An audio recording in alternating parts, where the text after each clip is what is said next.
এখান থেকে নিছে একটু ওখান থেকে নিছে নিয়ে ওরা একটা মুভি বানাইছে। অনেক সিনই কপি ছিল। যাদেরকে বলছি তারা সবাই বলছে কেজিএফ অ্যানিমেল থেকে কপি করা। একদমই এভারেজ, মানে আহামরি তেমন কিছু ছিল না। যেভাবে হাইপটা ক্রিয়েট হয়েছিল তেমন আশাস্বরূপ আমরা ফল পাই নাই। আর অনেক সিন আছে যেটা মানে দুঃখজনক ব্যাপার যে কিভাবে বাজেভাবে কপি করা হয়েছে। আপনি যেমন রিসেন্টলি রিলিজ হয়েছে অ্যানিমেল, তারপরে আপনার কেজিএফ, এখান থেকে অনেক সিন কাট করা হয়েছে, অনেক কপি ছিল।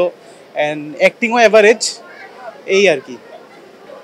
সিনেমা আমি যেমন বললাম যে অ্যাভারেজ, যেমন হাইপটা ক্রিয়েট হয়েছে তেমন মানে আমরা আউটকাম পাই নাই। আরও ভালো হতে পারতো। স্টোরি টেলিং, সিনেমাটোগ্রাফি এটা বলা যায় হ্যাঁ ভালো ছিল। গান বেশ কয়েকটা ভাইরাল হয়েছে, ভালো ছিল না। এগুলো হচ্ছে positive points, but negative points হচ্ছে যে আপনার অনেক সিন কাট মানে কপি ছিল, তারপর মানে অ্যাভারেজ অ্যাক্টিং, অনেক সিনই কপি ছিল। আপনি না হইলেও অনেক সিনেমা থেকে, যেমন আমি হেয়ার স্টাইল থেকে ক্যারেক্টারের লুক, তারপরে সিন প্লে, অনেক কিছু কপি ছিল। তো সব মিলে একটা মিশ্রণ বানাইছে আর কি। এখান থেকে নিছে একটু ওখান থেকে নিছে নিয়ে ওরা একটা মুভি বানাইছে।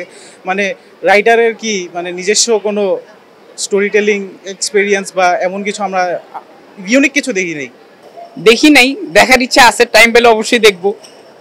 আর সবাই বলতেছে এই মুভি সাকিব খানের অনেকদিন পর খুব ভালো একটা মুভি আসছে, সো দেখি, ট্রাই করবো দেখার।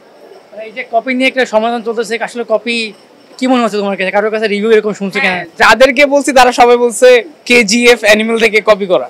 এখন সেটা দেখার পরই বুঝে যাবে আর কি।